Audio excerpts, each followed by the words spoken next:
세계 최대의 난제는 생산력에 있는 것이 아니라 나누어 가지려는 의지의 결핍에 있다.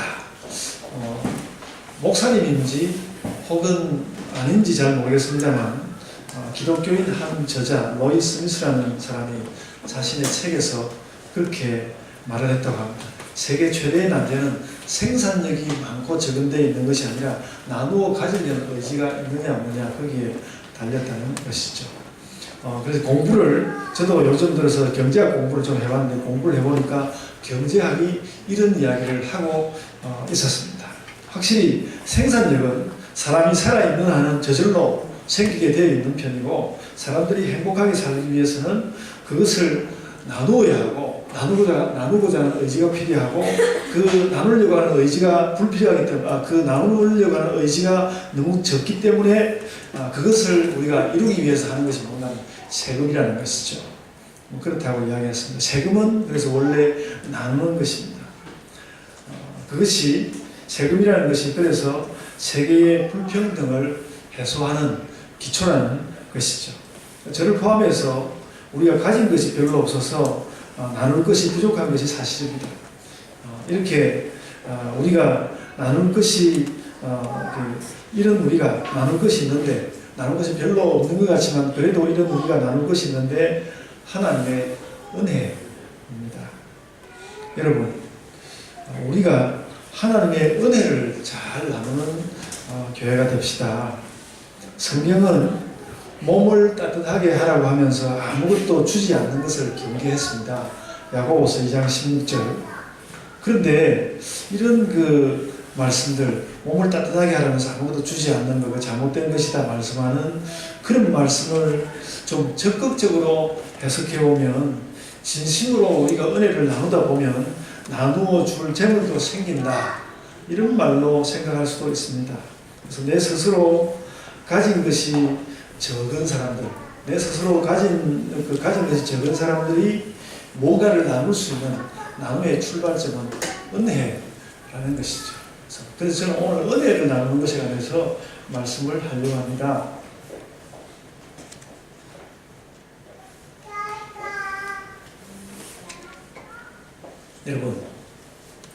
여러분은 가까운 사람들과 뭔가 은혜를 나누고 싶을 때 주로 무슨 일을 하십니까? 저는 제 아내와 은혜를 나누고 싶을 때는 제 아내의 그 이부자리를 펴줍니다. 평소에는 이불을 안 펴주거든요. 펴주고 그냥 별로 마음에 안 들고 그럴 때는 그냥 자든지 말든지 자기가 알아서 이불 펴서 자도록 하는데 은혜를 나누고 싶을 때는 제가 이렇게 이불을 펴줍니다. 어제는 뭐 그런 거 아니었는데 어제는 제가 이불을 안 펴줬습니다. 그냥 제가 좀 그냥 힘이 좀 들고 그래가지고 그냥 저만 이불 펴서 그냥 잤습니다. 은혜 나누는 것이 뭐 그런 것이 있습니다. 제가 지난 월요일 날 아침에 기도를 시작했는데 기도를 시작하는데 월요일 날 아침에 기도를 시작하는데 그런 그 은혜에 관한 마음이 가득해졌습니다. 하나님이 나에게 은혜도 주시고 또 은혜와 관련된 환경도 주시고 그랬는데 그 은혜를 우리가 나누어야 될 텐데 늘 하나님께 은혜 달라고만 하고 우리가 나누는 것에 관해서 별로 이야기를 안 했구나 그런 생각을 하게 되었습니다. 그리고 또 생각을 해보니까 한편 저는 목사로서 성도들에게 은혜를 나누어 주는 것이 제 직업이라는 걸 알았습니다. 내 직업이 성도들에게 은혜를 나누어 주는 것이구나. 그걸 새삼스럽게 깨달았습니다. 그게 제 직업이었습니다. 그래서 그런 은혜 나누는 기도를 한 주간 내내 좀 했어야 되는데 제가 수요일, 목요일 이틀 동안 이 올림픽 선교를 하는 다문화 선교 협의 다선협 그 강의를 갔다 왔습니다. 그래서 이 은혜를 이렇게 기도에 주로 잡고 하는 그 기도는 좀 중단이 되었지만 저에게 있어서는 그 여행이 또 은혜를 나누는 일이 되었습니다. 그래서 여전히 그런 뭐 기도든지 혹은 또 생활이든지 그런 것을 가지고 여러분들과 은혜 나누는 이야기를 하고 싶습니다. 은혜를 나눈다는 것은 뭘 나누는 거지? 뭘 나누는 거지? 그런 질문이 내내 있고 한 주간 내내 그런 생각을 하면서 살았습니다. 근데 기도는 이런 것입니다. 말씀을 출발하면서 기본은 이런 것입니다.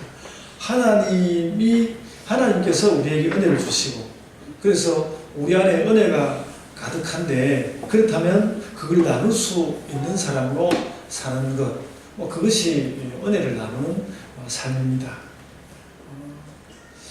그 다문화 선교협의회 모임에 갔다가 제가 동강교회에서 하룻밤을 잤습니다. 기회가 되면 우리가 그 동강교회에 한번 수련회 가서 경치가 정말 좋을 것 같더라고요. 제가 낮에 가지 못해 밤에 가면서 길을 쭉 따라갔는데 계속 그 옆쪽에 오른쪽으로 그 동강이 흐르고 있고 그 강변을 따라서 이렇게 길 들어가는 것을 느꼈습니다. 하여간 밤에 여기를 이제 들어가서 하룻밤을 잤습니다. 동강교회 그 이충석 목사님과 많은 이야기를 나누었습니다. 이 이충석 목사님이 전도의 인생을 걸라라는 그 책이 있습니다. 그 책이 있어서 제가 그분을 알기 전부터 그 책에 감동을 받고 제가 설교할 때 한 2번 그 목사님 이야기를 한 적이 있습니다. 근데 정말로 만나보니까 저보다 나이가 많은 줄 알았는데 저보다 젊은 목사님이었어요. 저보다 젊은 목사님이었고 또 우리 신학교 후배였습니다. 어쨌든 하여간 그분을 만나서 여전히 그 전도에 관한 많은 이야기, 그리고 시골 그 정선이거든요. 정선에서 목회를 하고 있는데 그 시골 목회의 어려운 이야기, 그런 것들을 많이 들었습니다. 저는 이제 그분이 그 전도로 꽤 유명해졌습니다. 꽤 유명해진 목사님이거든요. 유명해진 목사님이고, 그래서 교회가 웬만큼 자립이 되지 않았는가 생각했는데 전혀 아니었습니다. 아직도 이제 그 동강교회 이야기를 하는데 아직도 교회의 헌금은 너무나 소액이고, 그래서 교회가 목사님을 먹여 살린다기보다는 목사님이 이런저런 노력을 해서 그 신자들을 먹여 살리고 있는 것 같았습니다. 그 이야기 자체가 대단히 은혜였습니다. 이분이 그 이름 자자하고 그래서 그래도 시골이라도 정선이라도 살 만큼 해놓고 사는 모양이 되는데, 그 교회의 어려운 삶을 이분이 자신이 이런저런 그 블루베리 같은 것도 들여오고요. 이렇게 해가지고 농사를, 그 지역 사람들 농사를 짓게 해서 그 지역 사람들을 먹여 살리고 있었습니다. 그 굉장히 그 자체가 저에게 은혜였습니다. 그리고 이 목사님이 그 깊은 밤에 이제까지 그 책에는 쓰지 못한 충격적인 어려움, 마음의 상처, 이런 것이 참 많은데 그런 걸 이야기하면 은혜가 되겠지만 제 설교도 지금 인터넷에 실릴 것이기 때문에 그 남에게 할 수 없는 이야기에서 제가 못하겠습니다. 나중에 기회가 되면 그런 이야기 개인적으로 할 기회가 있을 것 같고 참 그랬습니다. 그런 충격적인 어려움을 겪으면서 그분 여전히 그렇게 시골 교회에서 어려운 교회 살림을 꾸려가면서 살고 계시더라고요. 그래서 그런 것이 우리가 나눌 수 있는 은혜였습니다. 이런 것이 은혜구나. 그래서 여러분 꼭 목사라기보다는 저렇게 은혜를 나누려고 애쓰다 보면 차마 말할 수 없는 일들이 이렇게 생기는 것이구나. 저런 것을 그저 아직도 그분이 그런 충격적인 어려움을 겪고 그걸 매일매일 잊어버리지 못한다는 거예요. 그러니까 하루도 품고 그냥 그 목회를 하신다는 거예요. 정말 그것이 은혜였습니다. 나도 이런 은혜를 나눌 길을 찾아야 할 텐데. 그래서 어쨌든 그 이충석 목사님이 저보다 한 4, 5세 젊으신 것 같아요. 그 많은 은혜를 저에게 나누어 주었습니다. 저도 반대로 그 목사님께 은혜를 조금 나누어 드렸습니다. 제가 그렇게 대단한 학자는 아니지만 공부를 조금 한 사람이니까 그 공부한 것으로 또 상담에 관한 상담에 관련된, 그분이 상담에 관련된 것을 제가 많이 묻고 싶어 하더라고요. 그런 이야기를 좀 하고, 그분도, 그 목사님도 저에게 그 이야기 많이 듣고 싶어 했습니다. 그래서 그분도 저도 그렇게 대단한 사람은 아니지만, 은혜를 나눌 수 있는 것이, 서로 은혜를 나눌 것이 있어서 그날 밤에, 그래서 한 새벽 1시 정도까지, 요즘 저는 조저녁이 되면 잠이 와서 이렇게 새벽 1시까지 잊지 못하는 사람입니다. 근데 은혜를 그렇게 새벽이 다가오도록 그렇게 나누었습니다. 그리고 나서 그 다음 날은 제가 강의하고 헤어졌죠. 여러분, 그런 가운데 제 자신에게 굉장히 아쉬운 것이 하나 있었는데, 제가 가진 은혜의 자루가, 제가 가진 은혜의 보따리가 너무 작더라는 것입니다. 너무 작구나. 그런 생각이 들었어요. 그분은 저에게 많이 나눠줬는데, 저는 조금밖에 나눠주지를 못했습니다. 그래서 여러분, 우리 목사님은 원래 그렇지. 이렇게, 저에 대해서만 생각하는 것이 아니라 이 이야기를 여러분들이 예사로 듣지 않았으면 좋겠습니다. 우리가 누구를 만나든지 은혜를 나눠줄 넉넉한 보따리, 넉넉한 자루가 있어야 한다는 것이죠. 그래서 나는 남들에게 뭐가 은혜가 될까? 나는 남들에게 뭐가 은혜가 될까? 우리 뭐 커피 만들면 커피 나눠주고, 또 뭐 음식 만들면 음식 나눠주고, 그렇게 하면 그것도 은혜가 되겠죠. 근데 하여간 내 삶의 깊이로 들어가서 나는 남들에게 뭐가 은혜가 될까? 뭐 그런 거 가지고 막 설레발을 치자는 이야기는 아닙니다. 가만히 나를 돌아볼 때 나는 어떤가? 그래서 여러분, 지금 한번 여러분들 생각해 보십시오. 나의 무엇이 사람들에게 은혜가 될까? 나의 무엇이 사람들에게 은혜가 될까? 그래서 돌이켜보는 것은 그런 것입니다. 우리는 어떤 때는 똑똑한 사람이 되고 싶었습니다. 저도 참 어릴 때부터 똑똑한 사람이 되고 싶었습니다. 그래서 저는 젊은 전사 시절에 제 아버지보다 연세가 많은 목사님께 막 대들었습니다. 제가 더 똑똑하게 대들었습니다. 잘못한 거. 지금 제가 그 목사님에게 크게 잘못한 것은 없는데, 그 대들었던 거 여전히 생각이 나고, 생각이 날 때마다 죄송스럽습니다. 또 어떤 때는 내가 옳다고, 좀 똑똑한 거 말고 내가 옳다고, 도덕적으로 옳다고 생각하고 옳은 사람이 되려고 했습니다. 당신이 잘못했고 내가 옳다, 그런 얘기를 막 하려고 했습니다. 그렇게 하니까 좀 더 바르게 사는 것은 있긴 하지만, 그러나 여러분, 예수님 믿는 사람은 한 걸음 더 나가야 합니다. 한 걸음 더 나가야 합니다. 나는 어떻게 하면 사람들에게 정말 은혜를 나눠주는 사람이 될 수 있을까? 어떻게 하면 그렇게 될 수 있을까? 그래서 뭐 늘 하는 이야기지만, 때로는 재정적인 지원을 하는 사람에게 은혜를 느끼기도 합니다. 누군가 나에게 금전적인 지원을 한다는 것은 정말 그 은혜가 되거든요. 분명합니다. 그렇지만 그럼에도 불구하고 우리는 하나님을 원천으로 하고 예수님을 원천으로 해서 나눌 은혜를 가지고 있어요. 그런 은혜를 가지고 있어요. 그래서 가만히 돌아보니까 저는 아무것도 없는데요. 그런 것이 하나도 없다면 그런 사람은 너무 무가치한 사람일지 모릅니다. 그 은혜를 나눌 것이 아무것도 없으면요, 하나님 앞에서 너무 무가치한 그런 사람으로 결론 지어질 것입니다.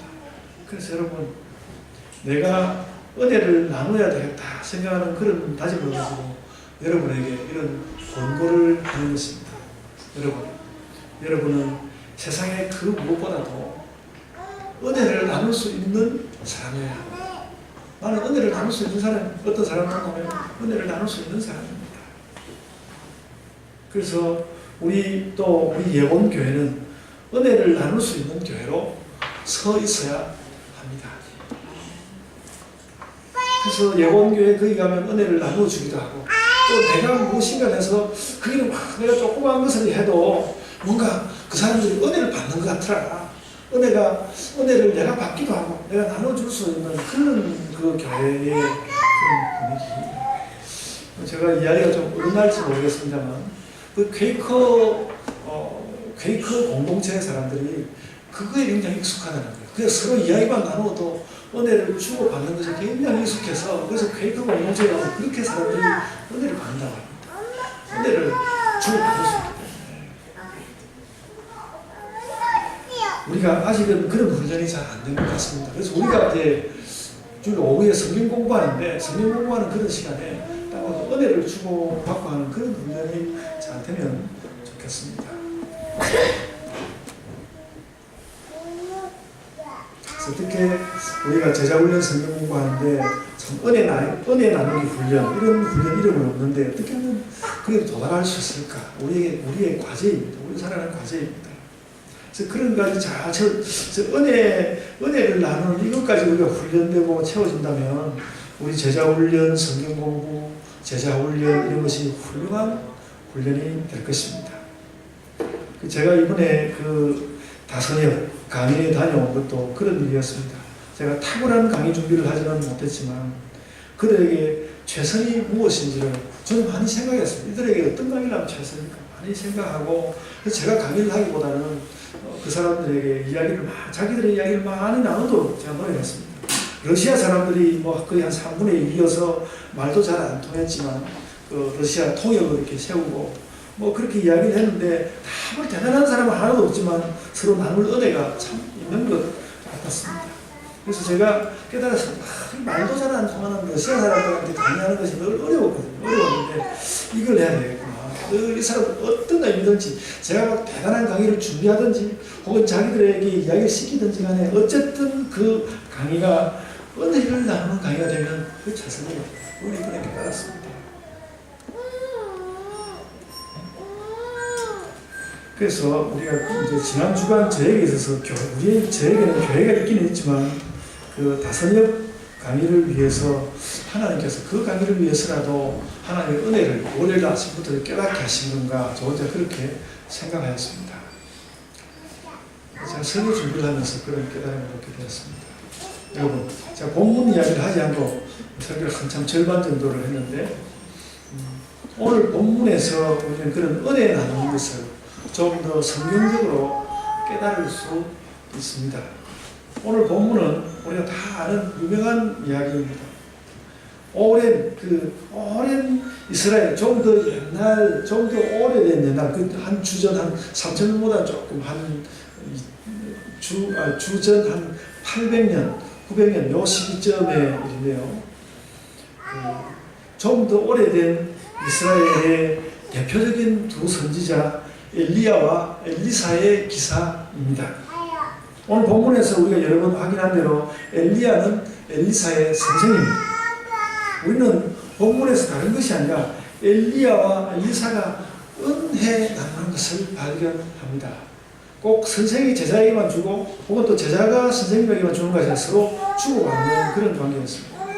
엘리야가 하늘로 들려 올라갈 것이라는 것은 선지자들의 세계에는 공공연한 일이었습니다. 그래서 여러분 그 3절 중간점을 보면요, 그 베델에 있는 엘리사의 제자들이 이렇게 말했습니다.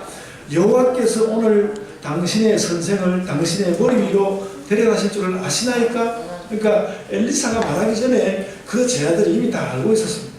그러니까 다 엘리야, 엘리사를 포함해서 여기저기 흩어져 있는 선지자 공동체들이 이제 엘리야가 하늘로 들려 올라갈 것이라는 걸 다 알고 있었습니다. 5절에 가면 또 여리고에 있는 제자 선지자들이 들려 올라갈 것을 알고 있으니까 또 묻는 것이 나옵니다. 이게 다 알고 있었습니다. 그런데 엘리사는 제자들이 그런 말을 할 때마다 잠잠하라고 했어요. 잠잠해라, 잠잠해라. 이 잠잠하라고 하는 엘리사의 의도를 완전히 알기는 어렵지만 좀 짐작할 수 있는 것은 이런 것입니다. 하늘로 들려 올라가는 것을 가지고 떠드는 것, 그것도 뭐 중요한 이슈가 되는 것이긴 하지만은 우리가 이 엄청난 사건, 이 엄청난 하나님께 주시는 엄청난 이 사건 가운데서 우리가 은혜를 주고받아야 하는 것이 아닙니다. 그러니까 어떤 그 센세이션을 이야기하는 것이 아니라 어떻게 하면 우리가 은혜를 주고받아야 천천히 하나님 주시는 은혜를 우리가 보자는 것이죠. 이 엄청난 사건에서 우리가 어떻게 은혜 받을까? 그래서 엘리사는 거듭해서 그 선생인 엘리야를 따라다닙니다. 그러니까 모세는 그냥 자기 혼자 산으로 들어가서 그냥 하늘로 올라가는 저는 다 모르는데 엘리사가 끝까지 따라다녔습니다. 그냥 그래서 엘리야는 그냥 그 제자 엘리사에게 그냥 따라 좀 가라, 좀 떨어지면 하나님께서 나를 데려가시면 갈 텐데 좀 따라 좀 가라 그렇게 이야기했는데 엘리사가 끝까지 선생 엘리야를 떠나지 않았습니다. 가장 가까운 제자 엘리사가 엘리야를 따라다니는 것은 알고 보면 선생인 엘리야에게 큰 은혜인 것 같습니다. 뭐 여러 가지로 해석을 할 수 있겠지만 이제는 하늘로 들려 올라갈 선생 엘리야에게 엘리사가 마지막으로 베푼 은혜, 그것은 선생을 끝까지 따라다니는 당신이 어디까지든지 끝까지 가겠습니다. 그에게 엘리야는 자신에게 그런 훌륭한 제자가 있어서 뿌듯했을 것입니다. 그리고 또 엘리사는 은혜를 받기 원했지만 스스로 그 선생에게 그렇게 은혜를 베풀었습니다. 그래서 엘리야는 조금 떨어져주면 하늘로 갈 참인데 그랬습니다. 엘리야가 자꾸 동행을 해와서 그 동행하면서 자신이 가야 할 곳을 여기저기 거쳐서 요단강가로 옮겨갔습니다. 오늘 말씀을 보면.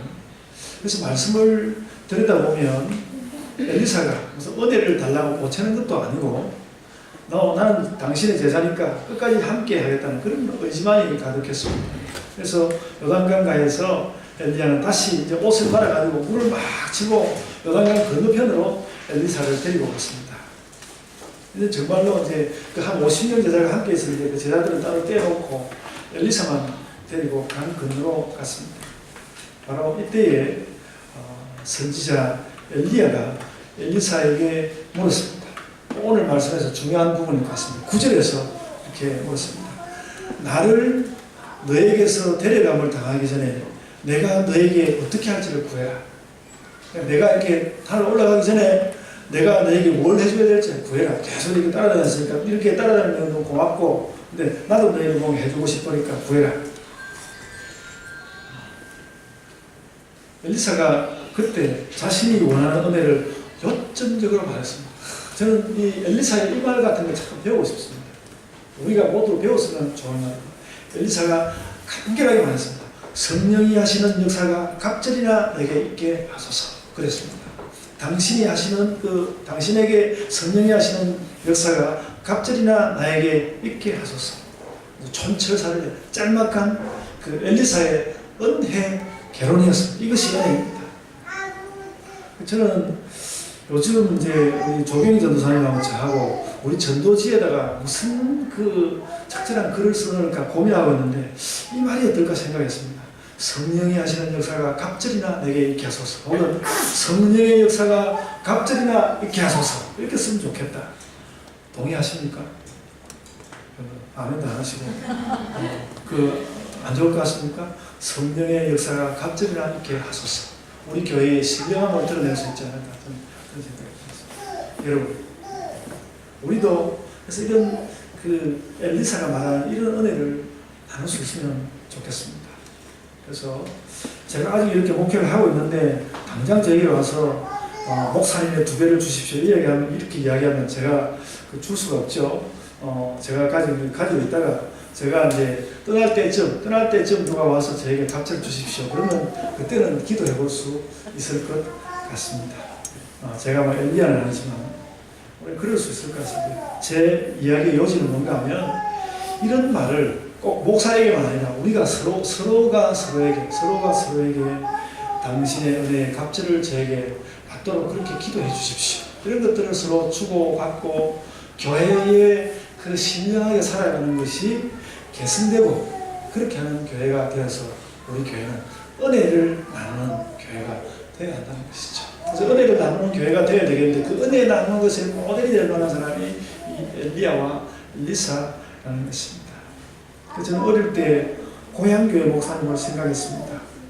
그분은 분명히 부산 연도 태종대에 조그마한 교회에 전혀 유명하지 않은 그냥 보통 목사님, 대단한 목사님이 아니셨어도 그분이 결국 제가 참 그분의 그 목사님의 목회를 제가 처음부터 끝까지 이렇게 지켜봤는데 그분이 결국은 그분이 또 원하셨든 원하지 않으셨든 그분이 결국은 목회에 목숨을 걸고 그걸 다 들고 가셨습니다.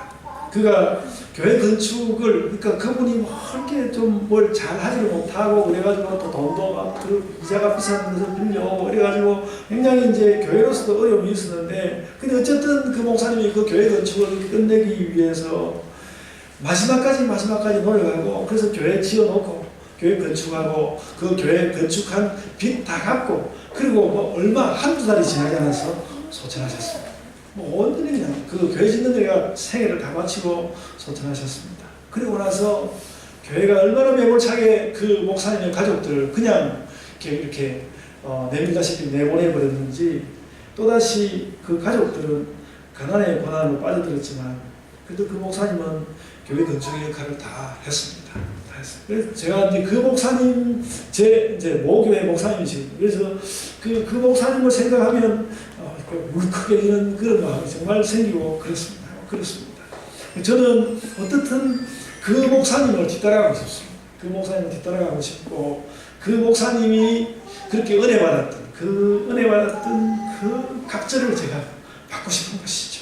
그 목사님 이제 교회를 짓는다는 것이 우리 목회의 전부는 아니고 주된 목적은 아니지만 그 목사님이 무지 중요했고 그 자신의 목숨을 결국 다 바치셨는데 하나님 제가 그 목사님의 갑절의 은혜를 받고 싶습니다. 그런 기도를 제가 하고 싶은 것이죠. 그런 기도를 제가 가지게 되었습니다. 이번에 그 엘리야와 엘리사를 보면서 나는 어디에 가서 그 말할 수 있을까? 그 목사님께 그렇게 말하고 싶었습니다. 여러분은 누가 생각나십니까? 그래, 여러분들에게 누가 생각나든지 하나님 그분의 갑절의 은혜를 주십시오. 그렇게 여러분들이 구할 수 있으면 좋겠습니다. 그런 사람이 없으면 오늘 막 누구 식으로 찾아서 나에게 거쳐간 훌륭한 분이 누구지? 그렇게 찾아서라도 그런 기도를 가지게 되기를 바랍니다. 그렇게 은혜를 받아가지고 또 다른 사람에게 나누어 주어야 합니다. 이런 은혜의 강물이 흐르는 곳이 바로 교회입니다. 교회는 그런 은혜의 강물이 흐르는 곳입니다. 여러분, 그래서 이렇게 은혜를 나눌 수 있는 것은 나누어야 하는데 이런 은혜를 나눌 수 있는 것은 은혜를 사모하는 것이 출발점입니다. 은혜를 사모하는 마음이 없으면 은혜를 나눌 수가 없습니다. 은혜를 사모하는 것이 중요합니다. 그래서 오늘 보는 대로 엘리사가 선생님한테 잘해주고 싶은 마음도 있었지만 꼭 당신의 갑절을 주옵소서 그 부탁을 그 소원을 꼭 말씀하고 싶어가지고 그 선생님으로부터 받을 그 은혜를 사모하면서 지성으로 쫓아다니까 마침내 그가 은혜를 갑절로 받게 되지 않았습니까? 은혜를 사모해야만 은혜를 나누어 줄 수도 있고 나누어 받을 수도 있는 것입니다. 여러분, 요즘 세상은 그야말로 돈과 기득권으로 뒤범벅이 된 세상입니다. 그렇습니다. 그러다 보니까 돈과 기득권을 나눠 주어야 은혜가 되는 것 같습니다. 정치인들이 돈 나눠 주는 것이 어떻게 보면 피할 수 없는 일인 것도 같습니다. 여러분 알고 보면 교회도 요즘은 그렇게 되었습니다. 교회도 많이 그렇게 되었습니다. 물론 재물을 나누는 것은 중대한 은혜이긴 합니다. 그러나 당연히 더 중요한 영적인 것이 우리에게 있다는 것입니다. 여러분 무엇이 중요합니까? 은혜를 나누는데 무엇이 중요합니까? 엘리사는 이 말을 할 때 참 중요한 말을 했습니다. 아까 9절 말씀을 다시 들춰서 보면 이렇게 말했습니다. 당신의 성령이 하시는 역사가 갑절이나 내게 있게 하소서. 그러니까 성령을 들춰서 말했습니다. 이것들 우리가 마지막으로 그런 거 아닙니까? 옛날에도 우리 동화에 보면 소원을 3번 비를 하는데 이 엘리야는 3번 달에 딱 한 번 끝이 안 되지 가고 그만은 마지막으로 한 번 딱 은혜를 구해 그렇게 이야기했는데 엘리사가 정말로 받고 싶은 것이 얼마나 많은 수 있었겠습니까? 우리가 좀 뭘 구하지 마 이러고 골치 아파서 그런데 그 엘리사가 한 번 묻는 그 선생에게 딱 한 번의 대답을 제사가 너무나 잘했는데 당신의 성령이 하시는 역사가 갑절이나 나에게 이렇게 하소서. 여러분, 우리가 구하는 은혜는 반드시 성령님이 관여하고 있습니다. 그걸 잊지 말아야 하겠습니다. 여러분, 우리도 성령을 따라서 그냥 무조건 갑절이 아니고 성령을 따라서 갑절이 되는 하나님의 은혜를 구해야 하겠습니다. 모든 현실적인 것을 다 해결해 달라고 기도하고 그런 다음에 사실 모든 것을 다 달라고 기도하고 난 다음에 그런 다음에 조금 성령님께 매달리고 그런 것이 아니라 처음부터 끝까지 내가 원하는 은혜는 오직 성령님께 달려 있습니다. 그렇게 우리가 나아가야 할 것입니다. 우리는 그런 성령이 주시는 어떤 은혜의 파장 같은 여러분 그런 거 느끼십니까? 은혜 성령께서 오시는 은혜의 파장 같은 내 주변에 파장인데 그 파장 가운데 들어가서 거기서 살아야 합니다. 그렇게 되어야 우리가 은혜를 나누어 줄 수도 있고 나누어 받을 수도 있습니다. 그것이 교회가 가지는 교회의 영적 깊이입니다. 엘리사는 이 갑절로 받은 은혜를 가지고 그 갑절로 받은 은혜를 가지고 선생 엘리야가 살던 시절과 마찬가지로 혼탁하던 이스라엘, 그 북국 이스라엘을 자신이 사는 기간 동안 훌륭히 지켜주었습니다. 이 엘리사가 있던 동안에도 그 왕이 뭔가 굉장히 부족한 점이 많았는데 정말로 왕보다는 엘리사가 그 시대를 지켜주었습니다. 엘리사의 모든 훌륭함의 원천은 바로 엘리야에게 구했던 그 성령의 갑절의 역사, 은혜의 역사였습니다. 여러분, 우리 교회도 그런 원천을 하나 만들었으면 좋겠습니다. 그런 원천이 하나 있으면 좋겠습니다. 세상이 그 어떤 모습으로 다가오든 나는 하나님의 갑절의 은혜로 감당할 수 있습니다. 그래서 그것이 우리의 현재와 미래에서, 그러니까 현재와 미래에서 너무 교회는 늘 성령의 은혜를 달라고 하죠. 늘 달라고 하는데 성령의 은혜가 우리에게 오는 것이 실화로 정말 있는 이야기로, 정말 있는 일로 성령의 은혜가 우리 가운데 가득하고 또 줄 수 있고 받을 수 있고 그래야 하겠습니다. 나는 정말 그래. 나는 정말로 성령의 은혜를 받고 있고 나누고 있어. 나는 정말 그래. 이것이 우리 교회에 나아가는 걸음이 되어야 하겠습니다. 또 우리 각자들의 삶이 그랬으면 좋겠습니다. 근데 그런 은혜는 너무나 가물가물하고 그런 은혜가 너무 가물가물하고 아주 옛날에 들어봤던 이야기처럼 가물가물하고 오직 현실 그 자체만 너무 능력이 있는 것 같고 만약에 여러분들이 지금 돌아볼 때 그런 생각이 강하게 든다면 이건 정말로 하나님을 믿는 것이 아니고 우리가 미신을 믿고 있는 것입니다. 미신을 믿고 있는 것입니다. 종교개혁과 칼빈은 그의 명저 기독교 강요에서 그덕 우리의 믿음이 미신이 되지 않도록 주시켰습니다. 미신이 되지 않도록. 우리가 갑절의 은혜를 구하는 믿음을 갖지 않는다면 우리는 한낱 미신을 믿는 것이 될 것입니다. 여러분, 그래서 우리의 마음을 들어서 하나님께로 향합시다. 하나님께로 향합시다. 하나님께로부터 오는 은혜를 사모합시다. 그리고 그 은혜를 서로 나누는 교회가 됩시다. 우리가 서로를 향하여서 저 사람이 나에게 은혜의 원천이라 생각하고, 여러분 아주 훌륭하지 않아도 나눌 수 있는 은혜는 많이 가질 수 있습니다. 어떤 사람을 향하여서 저 사람이 우리가 모든 사람을 향해서 저 사람이 은혜의 원천이라 생각하고 그래서 믿고 사랑하고 아끼고 소중히 여기고 그 사람을 향해서 소망을 가지는 가운데서 그렇게 살아야 합니다. 그것이 영적 깊이를 가진 교회의 모습입니다.